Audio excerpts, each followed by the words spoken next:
Marriage and one of the partners has infidelity and they admit it, only 31% of those marriages survive. So it's amazing, it's so costly, it's so final. And yet, why is it? Why do people do that? Why are people willing to risk? We all have needs. I believe we're wired by God to have we have physical needs for air, for sleep, for water, but we also have legitimate God-given emotional needs for love, for affirmation, for worth, for security. And God wired us to seek those, to have those met. And when we get married, I think a lot of us say, okay, this is the person that's going to give me love, affirmation, appreciation. They're going to help me feel worthwhile.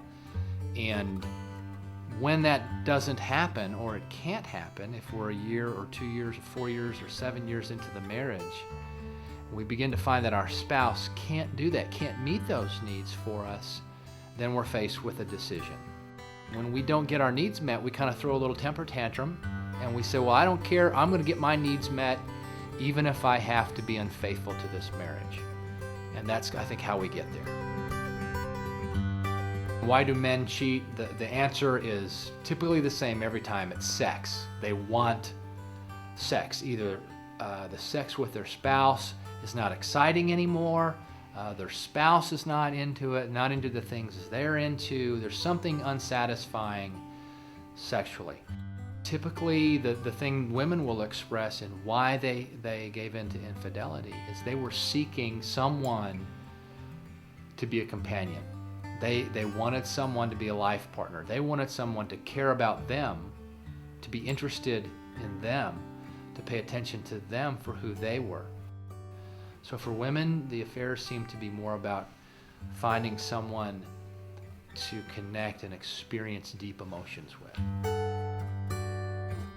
You need to commit to spending time together, to being connected and doing hobbies together, prioritizing the relationship, making the 3 o'clock phone call to your spouse just to find out what's going on.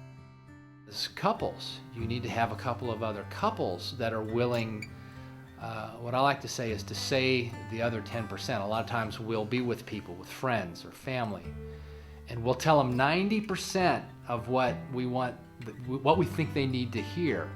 But we're afraid to tell the last 10% because we're afraid it's going to be offensive.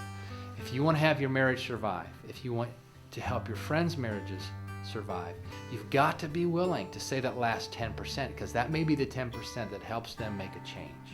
I'm for counseling. I love counseling. Counseling saved my marriage. Counseling is helping my children become more healthy than I am. So I think counseling should always be a part of it. What I encourage people to do is, on their anniversary, do something on or around their anniversary that has to do with growing as a couple, whether it's a marriage retreat or you read a book together. Do something, invest over the years, and you'll see the payoff.